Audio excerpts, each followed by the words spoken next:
Binationaux BXL. Et la chaîne YouTube qui vous montre les binationaux congolais d'Europe. Les binationaux de Belgique, France, Allemagne, Grande-Bretagne, etc.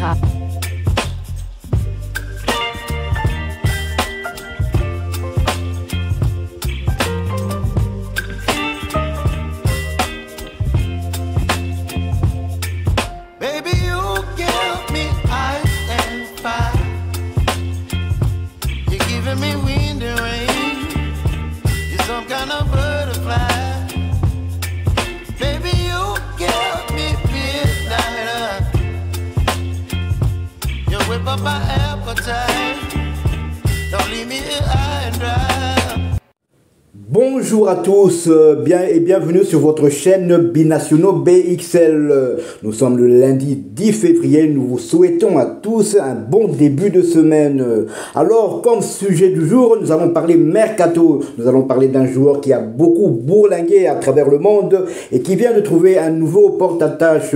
Il s'agit de Gaël Kakuta. À bientôt 34 printemps, le talentueux gaucher apportera son expérience et sa créativité à Sakaryaspor, actuellement en difficulté en deuxième division turque. Arrivé à Esteghlal en août 2024, l'ancien meneur de jeu de Chelsea espérait s'imposer au sein du vice-champion d'Iran. Mais son passage a été mitigé. 13 matchs seulement de championnat, 9 comme titulaire, 4 apparitions en Ligue des champions asiatiques et un maigre bilan d'une seule passe décisive sans but marqué. Pendant ce temps, le club peiné en championnat occupait une décevante 11e place. Face à cette situation, les deux parties ont préféré mettre un terme à leur collaboration d'un commun accord. Désormais en Turquie, Gaël Kakuta découvre ainsi son 15e club et son 8e pays après des expériences en France, en Angleterre, en Espagne, aux Pays-Bas, en Chine, en Italie et en Iran. Voilà, nous souhaitons donc bonne chance aux meneurs de jeu de l'équipe nationale de la République démocratique du Congo. Espérons que tout va aller bien et pourquoi pas que ce club soit son dernier club.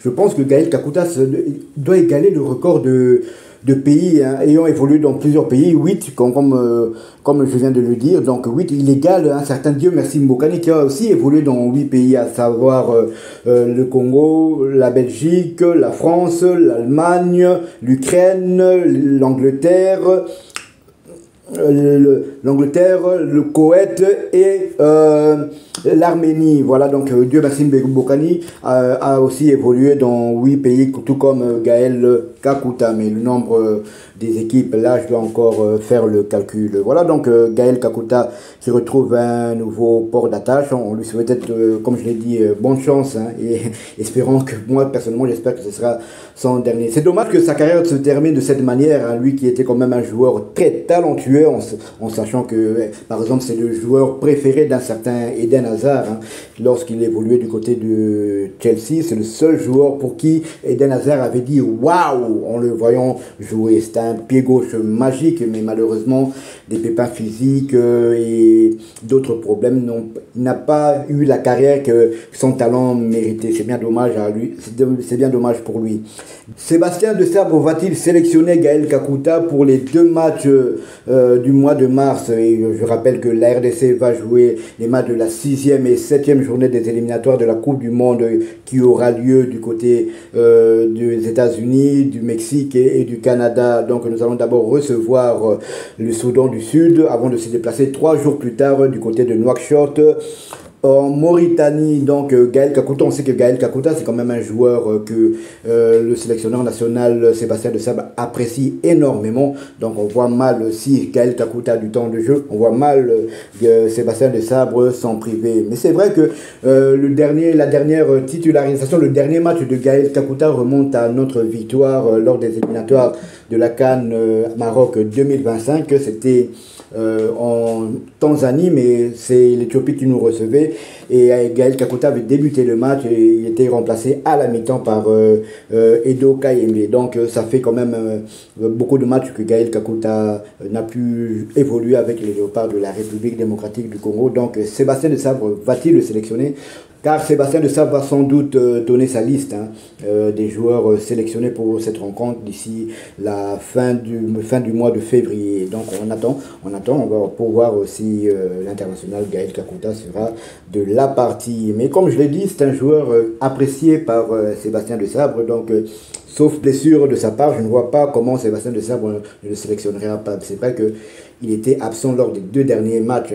Sébastien Desabre avait préféré William Balikwisha, mais on attend, on va voir si Sébastien Desabre va continuer à le sélectionner ou pas. Mais en tout cas, dans certaines interviews, Sébastien Desabre nous a fait savoir qu'il comptait toujours sur son joueur, donc voilà, pourquoi pas. Mais comme on l'a dit, c'est vrai que les années passent, Gaël Kakuta n'est plus de toute jeunesse, il aura 34 ans cette année, donc je pense que personnellement Gaël Kakuta va peut-être pousser en équipe nationale jusqu'en 2026, voir si la RDC va se qualifier pour la Coupe du Monde, et pourquoi pas, si on se qualifie pour la Coupe du Monde, du moins je l'espère, nous l'espérons tous, espérer Gaël Kakuta va espérer être de la fête, de la partie. Mais en tout cas, avant la Coupe du Monde, il y aura déjà la CAN du côté du Maroc qui aura lieu entre la mi-décembre 2025 à la mi-janvier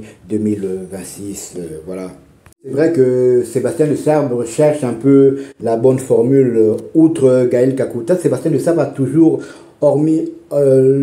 après Gaël Kakuta, Sébastien Desabre a toujours mis comme milieu offensif des joueurs à vocation défensive.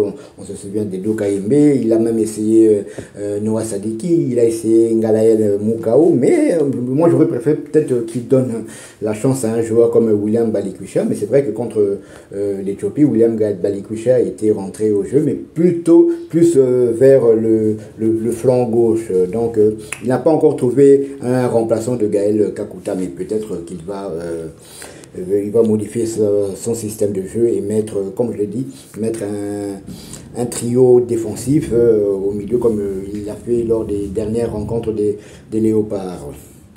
Voilà, comme je l'ai dit, les Léopards de la République démocratique du Congo joueront 2 matchs des éliminatoires de la Coupe du Monde 2026 au mois de mars. D'abord le 17 mars à Kinshasa probablement face au Soudan du Sud, et le 24 mars du côté de la Mauritanie à Nouakchott pour affronter les Morabitoun.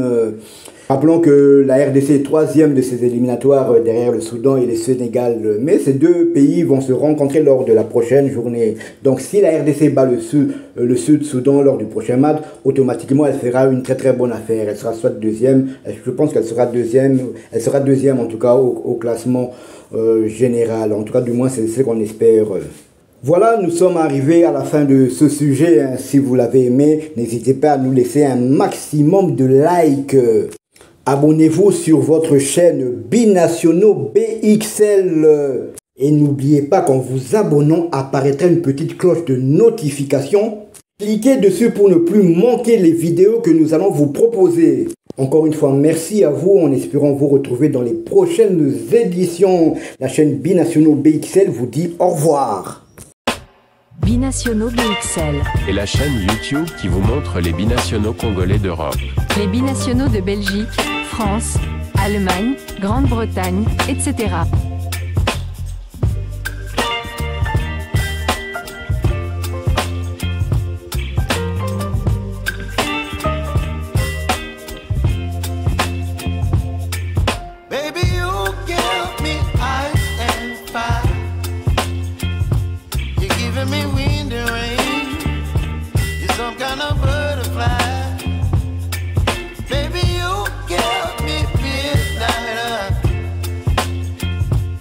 Whip up my appetite. Don't leave me here high and dry.